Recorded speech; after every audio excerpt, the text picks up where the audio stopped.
Ngayong araw nga, tuwang-tuwa ako. Paano ba naman? Gumanda na ako ng konti sa Emirates ID ko.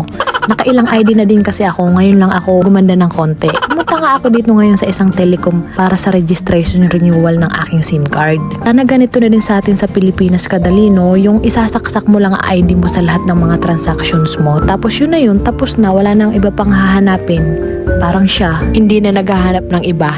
Pagkatapos ko nga dali-dali naman ako naghanap ng mga seafoods. Laking dagat kasi ako kaya hilig ko talaga ang pagkaing dagat.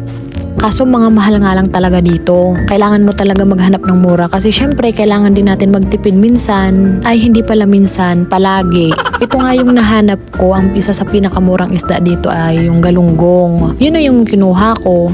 Tapos, pagbaba ko, nagulat ako. Kala ko naliligaw na ako. Ba't ako napunta sa jungle? Kala ko ba nasa mall ako? Ako yung tuwang-tuwa at nag-video-video na din. Pangdagdag na din kasi ng content. O, diba ang ganda? Wow! O, may pausok pa. At ayun na nga, umuwi na din ako kasi nga, gutom na ako. Kailangan ko pa magluto ng isdang binili ko. Ayan, pinaghiwalay ko kasi dalawang luto yan. Prito at paksiw para pang matagalang ulam. Pang isang linggo ba? Ayan nga, yung kulay ng mata ng isda, pulang-pula, halatang hindi sariwa. Bihira ka lang naman talaga kasi makakita ng sariwang mga isda dito.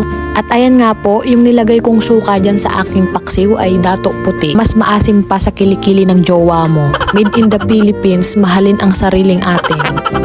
At yan, pinagsabay ko na nga po silang lutuin at ako'y gutom na gutom na. At habang hinaantay ko ang maluto, hiniwa ko na din itong pangsawsawan, itong sibuyas at kamatis. Nakinuha ko na naman lang din sa mga kabahay ko. Iwan ko kung sino may-ari. Tinamad na kasi akong bumili. Mas masarap sana yung kalamansi na pangpaasim kaso wala dito kaya itong lemon na lang. At syempre masarap pa din to kasi dato puti soy sauce yung nilagay ko. Syempre sariling atin. Salamat mga ong kita!